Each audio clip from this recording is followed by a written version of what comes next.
but that does not mean we are unconcerned about our time limits for matters of equity and fairness. So we appreciate you observe the time limits. The yellow light means you have 2 minutes left, and when the red light comes on, we ask you to conclude your remarks unless a judge is asking you a question. Also want you to know that we have been through the record excerpts and the briefs. We have not necessarily read the entire record before we come to court, so we appreciate citations to the record when those are appropriate. I think that's all I can recall at the moment, so I'll call the first case of the morning, Gross v. Keene Group, number 2020594, and we'll hear first from Mr. Casper. And what I'd like to know is, what is this case really about at this point? Well, good morning, Your Honor, and I will answer that. Mr. Gross has no monopoly on the bill-cutting business. This dispute arose because Keene Group realized that he had sold them nothing of value. There are no patents, there are no copyrights. The license agreement did not have any trademarks associated with it. Well, a contract is a contract. You've been to arbitration. You paid off a huge judgment, as I understand it. Yes, Your Honor. Okay, so what is the case about? I think the question is now, not in the past. Yeah, well, What's left? there's nothing left. And that's the key issue is we're talking about a company that has been out of business for nearly 3 years. The license agreement did not require any obligations other than to pay royalties on revenue. This is a company that has not had revenue since December 6th of 2018. Well, let me ask, who's paying your bills then? There aren't any bills other than mine to pay. Well, I'm not trying to invade attorney-client privilege, but I'm just suggesting that this is your, what, second or third appeal to this court lately? And by the way, to both of you, some of us perceive a very serious question about even our appellate jurisdiction. And I just observed that if the defendant that they're pursuing is out of business, somebody's been paying some hefty attorney's fees lately, or even modest attorney's fees. I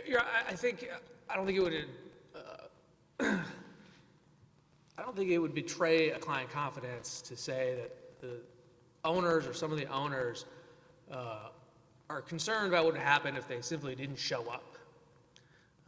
That this company now exists solely for this litigation. That's the only matter that's keeping them from completely winding up, as far as I know. I mean, there's nothing to the record. Can they go to shareholders? I noticed something about in parties in interest, Mark Cuban. Is that the famous Mark Cuban? It is, and I have no idea if he's still involved in the company or all that. I do not believe there are shareholders. It's a limited liability company. I don't have that much information about the inner workings of this company. All I know is that they've ceased to operate nearly 3 years ago. Okay, but that seems to be the question, because I'll certainly ask your opponent, but I'm going to assume arguendo that if they really thought you guys were in the trash can, this really would be over and they wouldn't have opposed your 60B5 motion. But they seem to think that y'all are kind of hiding under the bed somewhere, waiting till this thing's put aside, and then you leap out and keep on running. And that's what their discovery, I guess, was about. So can you address that? Sure. Your Honor, there's a couple things there. First, if you look at what the undisputed evidence was and what they came back with. Now, all they see, they go to billcutters.com and they see there's a company there. Well, that's entirely consistent with the undisputed facts. The trademark was assigned. That's a matter of public record.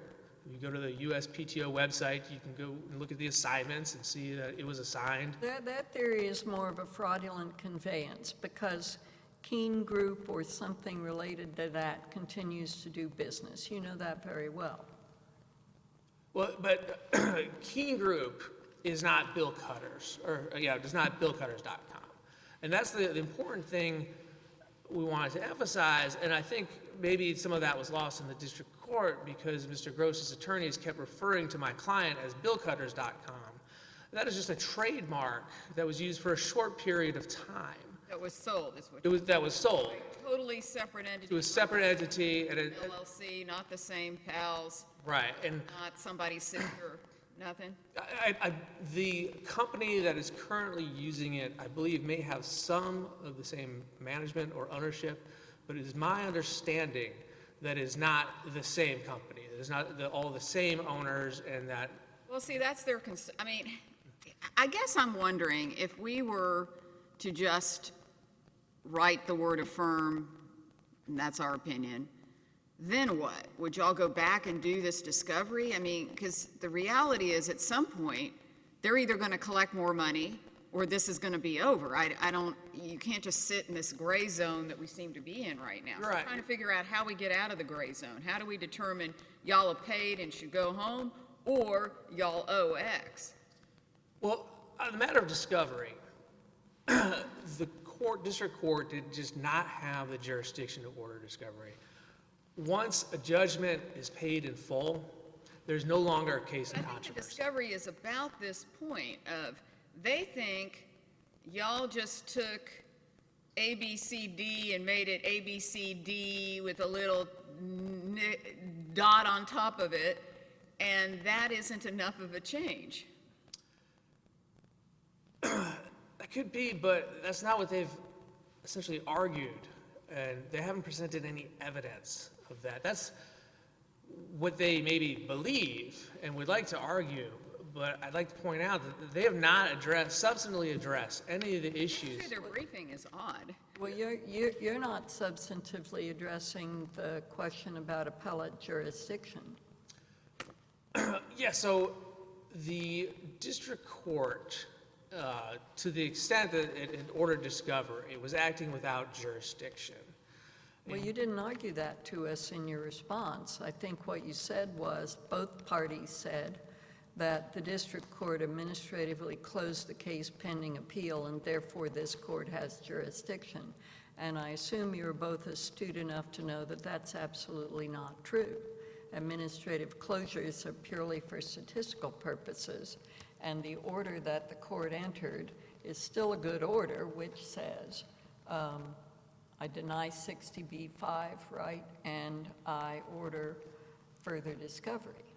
Yes, Your Honor. For one thing, Mr. Gross did not file a motion for discovery.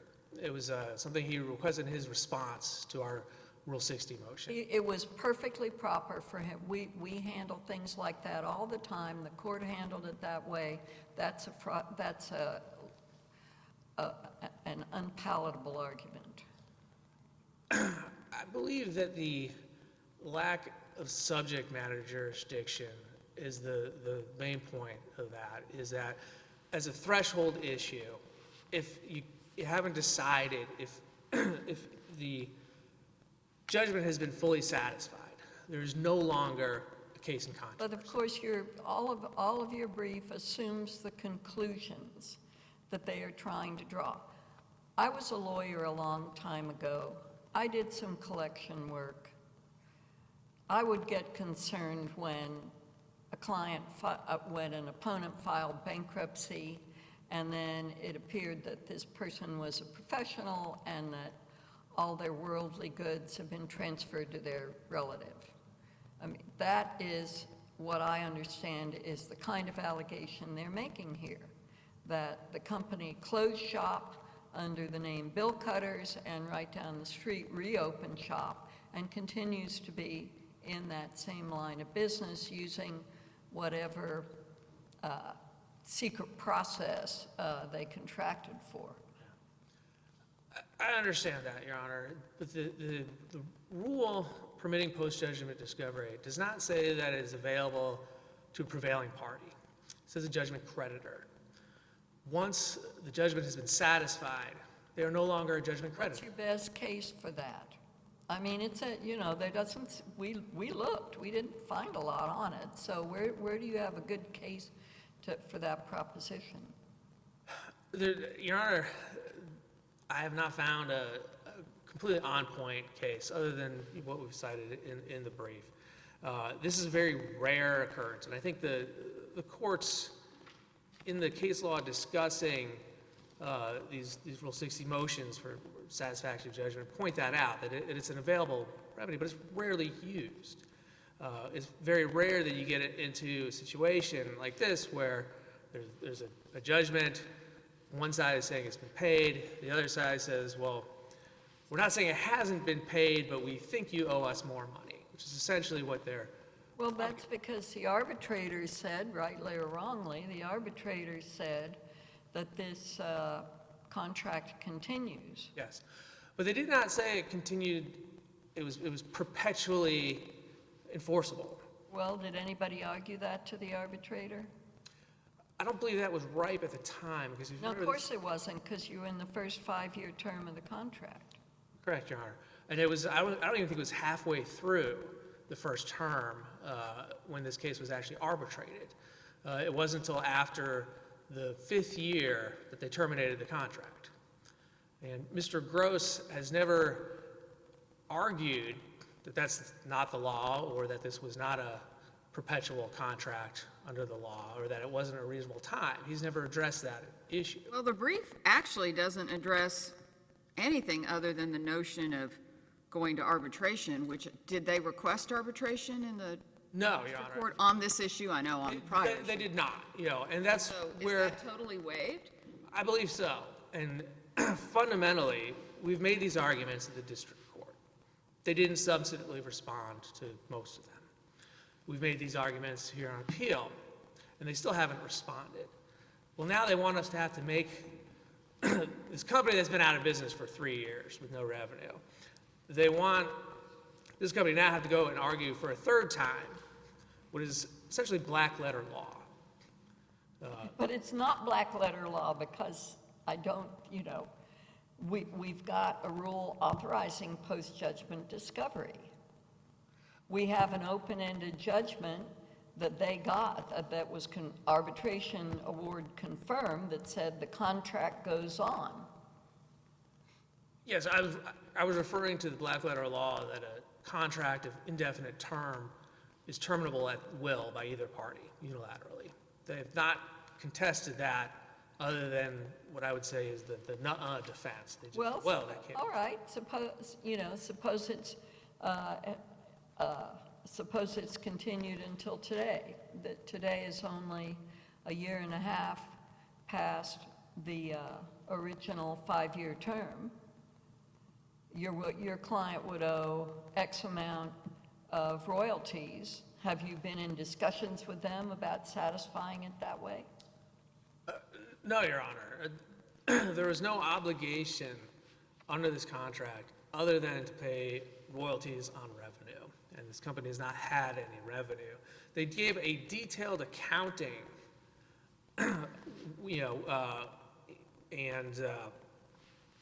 detailed accounting of all the accounts. That's in the record. It was attached to the affidavit or the declaration supporting the motion. They provided all that to show there was no sales or whatever they did after December 6, 2018. All that was provided to them. To the extent they think, well, maybe this other company owes them something, that's not this suit. And post-judgment discovery is not the way to get that information. They have not made a claim under the Fraudulent Transfers Act, and even if they had, that's not a post-judgment, it's not available as a remedy for post-judgment actions. A Rule 60b-5 motion does not have to be granted, does it? I don't believe so, but In other words, if the judgment was X and the interest rate was 8% and the debtor paid off judgment plus 5%. The judgment creditor could go into court and object to a 60B5 motion, right? In this case, they haven't. And I think that's important that every dime ordered has been paid. All the interest, the attorney's fees, the arbitration, all that has been paid, and they do not contest that. In fact, they stipulate to that in their We need response. to remand to get the district judge's reasoning, because it's a little unclear to me whether this was a denial based on the fact that there should be some discovery and some more fact development, or whether this was some other reason for it. It's a little unclear to me what the denial is based upon, and I wonder if we should remand and get that intel.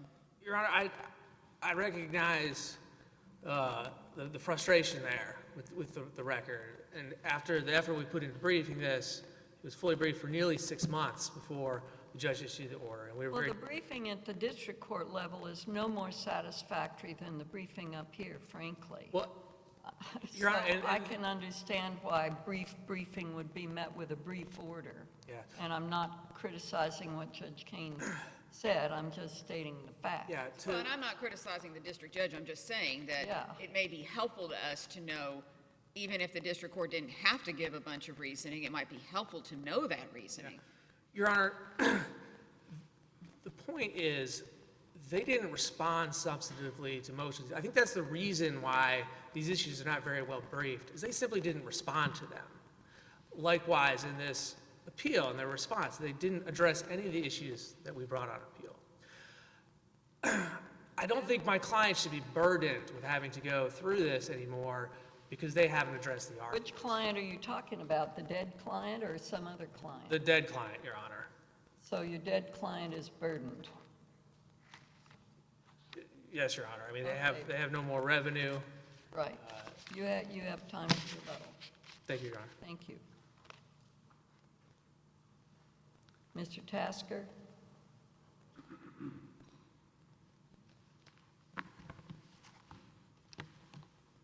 Why do we have appellate jurisdiction? Your Honor, we believe you have appellate, Jeff Tasker, may it please the court. Yes, sir. We believe the court had jurisdiction because the denial of the 60B5 gives the court jurisdiction. Now, the question that we face as the appellee at the district court level, Your Honor, is we have an administrative closing by the district court. We would love to go back and conduct discovery. We would love to be able to do those things. We were told we could not. And so we are... That is because the court had two options. The court could have kept the case open and not done anything while the case is on appeal because we have jurisdiction of what we have jurisdiction. Or the court could do what many courts do under the circumstances, faced with the uncertainty of the processes on appeal. They do an administrative closure so it doesn't hurt their statistical reporting. That's all it is. So the order still stands, and the order is 60B5 denied plus discovery. That is welcome news to us. We would love to go conduct discovery at the district court level. And we'd be happy to go back and do that very thing.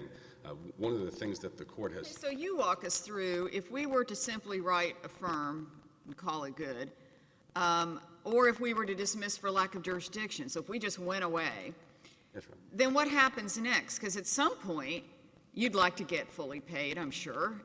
At some point, they're entitled to go home and stay in their grave. So explain to me how we get, I don't know, I had a professor when I was in law school who used to say, what really happened here? And I'm kind of trying to figure that out myself. Well, So maybe you can tell me. Your Honor, we share that frustration. We say the same thing, what happened here, and that's the problem, is that nothing happened here post-judgment. To answer your question quickly, You did not get any payment? They got $550. no, that's not the point, what I'm saying. I'm Okay, saying so after. something did happen Of post-judgment. course, Your Honor, I'm talking, Big check. of course, Your Honor. Okay. I'm talking about post-payment, what's happened since then, meaning the issues that they claim have been already adjudicated, the issues that they say, things like it was terminable, the contract was terminable, that it has been terminated. all those types of things. They want this court to just assume to be true without any sort of litigation on those issues. But So you haven't briefed any of that to us. that's correct, Your Honor, because we believe that this is a matter that must go to arbitration. Well, it's a heck of a time to raise that for the first time on appeal. The only thing that's happened before this appeal, Your Honor, was the 60B5 motion, and at that time, And your counter motions for discovery, right? yes, in the underlying discovery of And the why didn't you tell I mean, you're wasting the district court's time when you're going to war with them in the district court and then reserve for appeal. Oh, well, it should be arbitrated. Why haven't you waived it? Thank you, Judge. I think there's a nuance there, and the nuance is that with regard to the discovery, that discovery was related to an existing judgment. The questions that are raised now are what happened after that judgment, and specifically whether or not the license agreement continues on, and so whether or not there is. That was true in the district court. It was. Yeah, I mean, your briefs in this court are not substantial, except for yours. His brief is not substantially different from what he argued in the district court. I would agree, Your Honor. Well, so arbitration was the issue then, as it has become now. It certainly could have been, and Your Honor, in all candor, perhaps it would have been better had we disclosed it, had we requested it in response to the motion. Let me ask you an antecedent issue, because I was really sort of dumbfounded when I saw that what the arbitrator awarded in 2018, I think it was $39,000 in royalties owed up to that time. That's right. And costs of attorneys' fees and arbitration of $555,000. Now, there is obviously something in the value here that I'm missing, or else the fees are so wide, and of course we're not challenging that, but the fees are unbelievably disproportionate to what's in issue. So what is there underlying this disagreement that we're not getting? But at the risk of being outside the record, Your Honor, the question that we believe is that this is a much larger number in the go forward. We believe that this is a large industry, that there is a large amount of money that's being generated. And that's not just necessarily tied to what's already happened. It's what's currently going on, what will happen in the future. We think that those numbers are large, and that's why there's the pursuit of this. And my understanding is that the attorney's fees on both sides were similar amounts at the underlying. Well, they may well have been, but it's just, and of course, the area in which I do agree with the other side is there's no such thing as a perpetual contract. Yes, Your Honor, that's correct. We believe that under the Rent-A-Center case, that issue is arbitrable by the arbitrator. Under Rent-A-Center, but they challenge the entirety of this agreement, which they do now. They say that the reason why the arbitration agreement falls is because the entirety of the contract falls. Justice Scalia. Well, it's not a question of the entirety of the contract. It's revised to a reasonable amount, right? It could be. It could be. The first legal question is whether it's for an indefinite period. That has not been answered by any court or by an arbitrator. Well, it's hard to read it otherwise, frankly. That may be, Your Honor, but we think that that's within the purview of the arbitrator because the arbitration agreement, which no one ever denies existed, no one denies was with this issue is within the scope of that. Their only argument now is that they've terminated it. Well, they don't get to unilaterally terminate that. They can claim that it's terminated, but at some point in time, some court or an arbitrator has to decide whether or not it's been terminated or whether it's terminable to begin with. How is this ever going to end? Well, This is what I don't understand. I feel like we're in this perpetual gray zone. They say they're dead, but they've apparently got some worry about staying in the cemetery. So explain to me what's going on. I mean, I feel like there is something going on here undercurrent that is not being told to us that is really what's going on. If there is, Your Honor, I'm not aware of it either. But I will tell you, to answer your question, because I don't feel like I answered your first question. I'm sorry. The answer to your first question was what happens if you just affirm. What happens if you just affirm is we start trying to conduct discovery again. We try to find out, is there? is there something to look after, to go And if after? there wasn't, let's say they really are in the cemetery, then would they be able to get the 60B5? Would you then not oppose it? I think they would have to go to the arbitrator to decide whether or not this has been terminated. Arbitrator grants a 60B5? No, but I think that the arbitrator can decide whether or not the license agreement has been terminated and whether or not there's going to be any future revenue that could occur. No, I'm talking about if they're right that they have died, then there isn't any past or future other than what they've paid, right? Yes. If they really, really did die, okay, then they're done. Why isn't that something the judge can give a 60B5 on? You don't have to keep going to arbitration. If I wrote a check for $100,000 and that was on the judgment the day that the judgment was entered, that should be enough. I agree, Your Honor, and I think that there are some nuance to 60B5 because in 60B5, as the courts have pointed out, it's really unusual to be under the satisfaction section clause because typically it's math, right? We know how much is the judgment and we know how much was paid, and it's simple math. It gets more complicated when it's not just math, when it's things like, oh, by the way, this license agreement is still in effect and must be paid into the future.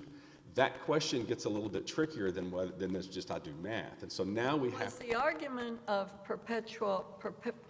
in perpetuity license argued to the arbitrator to begin with? I do not believe it was, Your Honor. Because at that time, I assume you were both just considering the first 5-year term.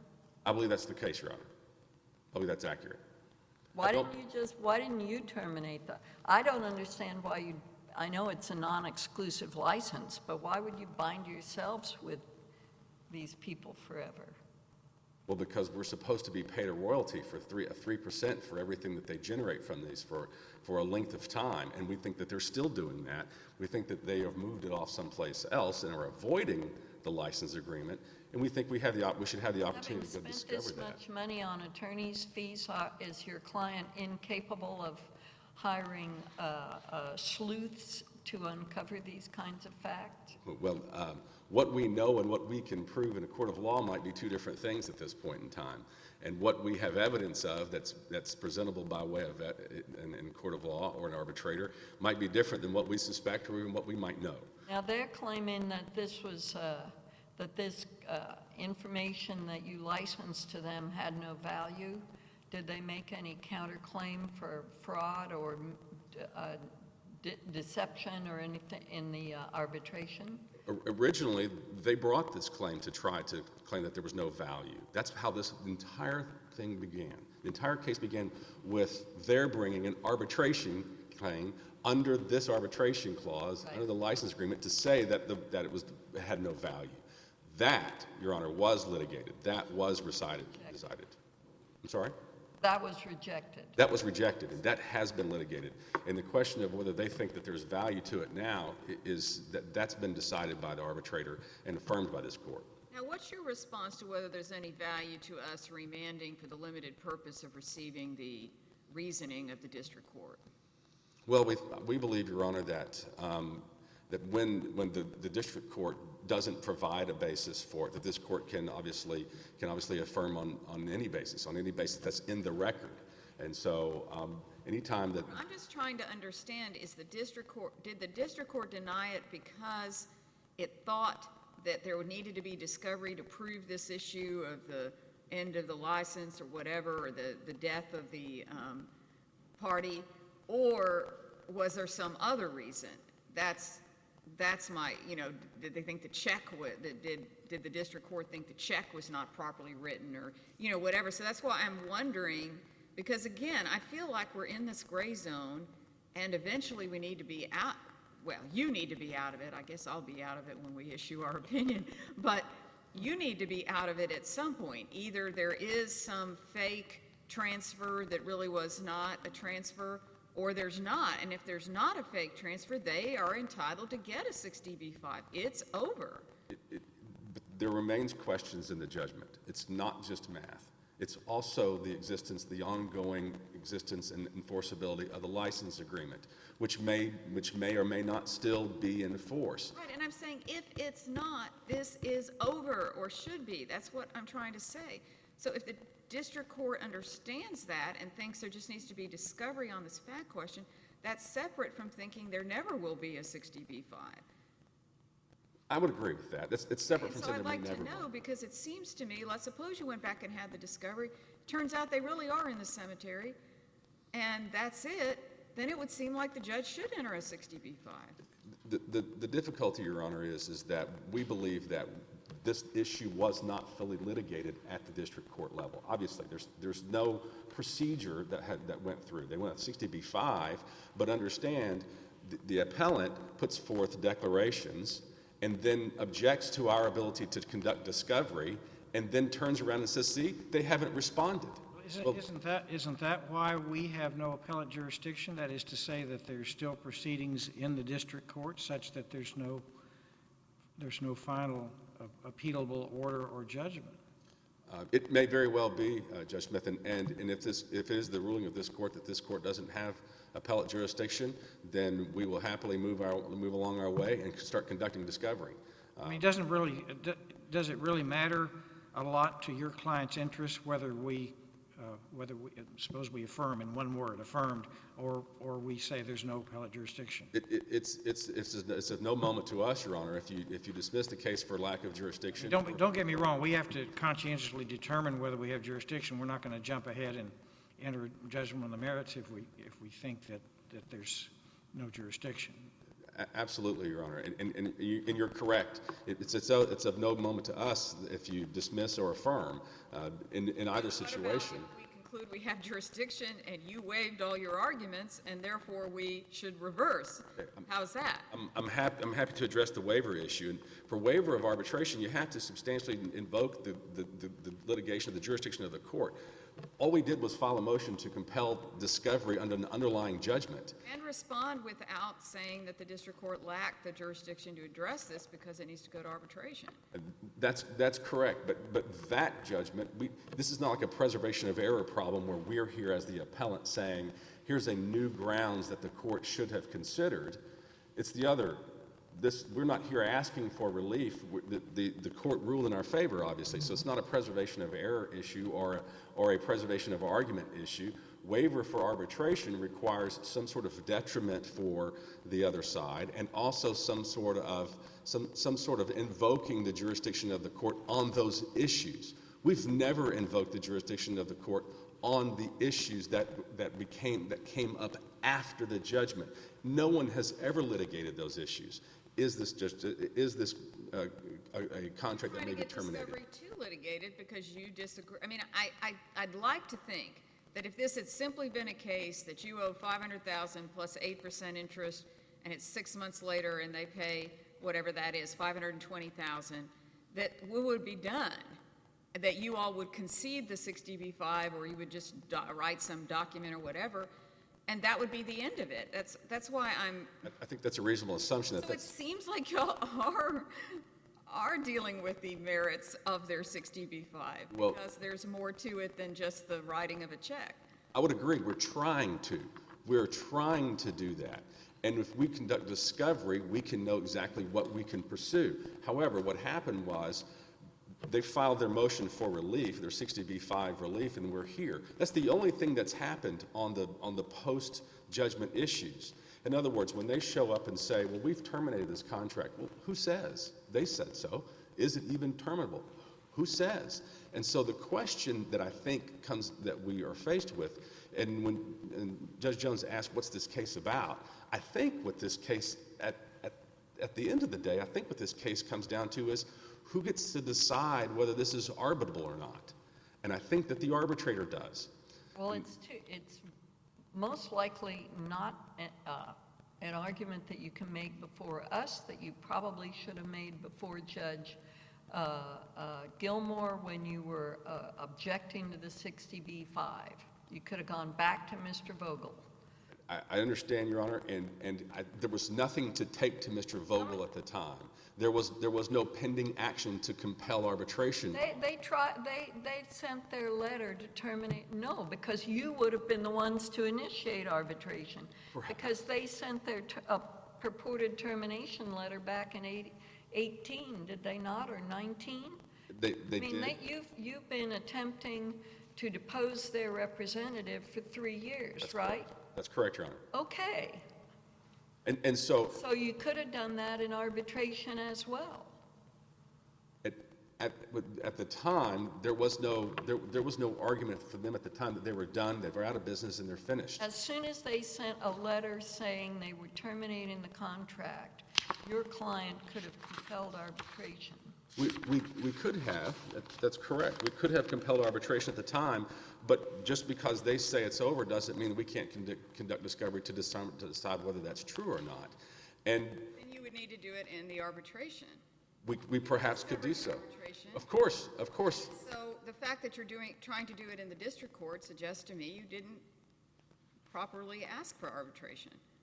I don't think that the time to ask for arbitration occurred until perhaps the earliest at the 60B5 hearing, or the 60B5 motion. Well, I think that's the first time that we could have. And I think, in candor, I wish we had, but I don't think it's waiver.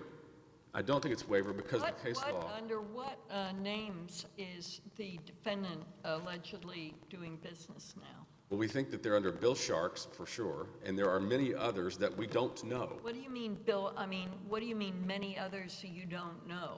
Is it, in other words, are you saying it's an LLC? Are there Correct. other LLCs? Who's the general partner of or the manager of the LLC? Are you saying that controls Yes. other entities? Yes, Your Honor, we believe that several of the key figures continue on in this same business doing the same thing. Mr. Keeney and others continue on in this business doing the same thing that they did when they were associated with us, using the same information that we licensed to them. They just decided they were going to terminate it and say they don't want to pay us anymore. They've admitted that's why they did that. They've admitted in their pleadings the reason why we're doing this is because we don't want to have to pay you anymore. And it's not that they're not doing it. You've never heard anyone say they're no longer in this business, because they are. The question is, can we have time to go discover what they're doing so that we can go pursue those claims? And I would say that at any time, if the appellant wished to terminate the agreement and have that to be enforceable, they also could have filed for arbitration and said, because this is where they initiated it, they recognize that it's what's supposed to be done. Clearly, Your Honor, we think that there is a pattern here, and the pattern is every time we get close to a deposition, every time we get close to discovery, there's some sort of new barricade. And you have faced a barricade right now. I have, Your Honor. All right. Thank you very much. All right. Mr. Casper? Thank you, Your Honor. One of the points I wanted to make about what they're arguing now, none of that's in the record, but I believe they're in the record, and one of the transcripts from the arbitration, the entirety of what they provided was, I think it was only 27 pages. It was like phone scripts and things you should say. Well, you lost, and your client Yes. lost big time. Oh, yes. And how you amassed $382,000 in legal fees on either side when all you said they did was provide something perfunctory is beyond my comprehension. But I leave that to your clients. But if you look at the docket sheet that you furnished, every time they notice a discovery of someone for Keen Group Solutions, you file an appeal. Your client files an appeal or something to prevent that from happening. That's correct, Your Honor. The point I was trying to make is it is so easy to not use what they provided in the new business. There's lots of other companies in this business. Well, you're assuming the conclusion. Judge Gilmour's order suggests that you can go back, present one of your representatives for deposition, and then, maybe you'll satisfy them of that. Maybe, Your Honor, but again, they haven't addressed our arguments. We presented facts. They haven't countered those facts. Facts are not, you presented a certain set of facts. Judge Gilmour was not persuaded. She denied relief.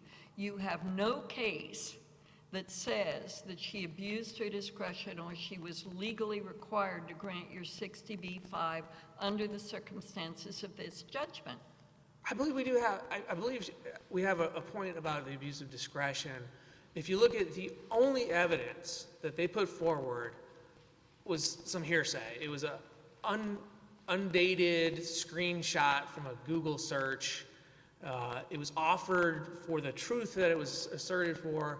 It wasn't supported by a declaration. To the extent that the district court relied on any of that as evidence, would have been is an abuse of discretion. That was the entirety of the case they put up against our sworn evidence and the public records that support our case. And that's mostly what I think this case is about at this point, is they have not substantively addressed our arguments. They have not put forth any admissible evidence to support their thin arguments. We've been... You know, it would have taken one deposition, 30 minutes. Possibly. Approve them. They have, if you look, and I believe it is in the record, I think they Well, attached let the me post-judgment discovery they were seeking, and it was extensive. I mean, that would have been extremely expensive. Given the amount of money that's been invested so far by a defunct client, I think one could have afforded it. But let me just say, as far as I'm concerned, Judge Gilmore ought to cut no slack with your client on remand.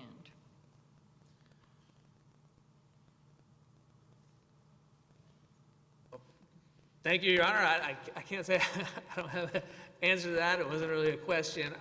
Also, you know, I fully understand your argument about this being a terminable contract, and sometime that's going to get litigated.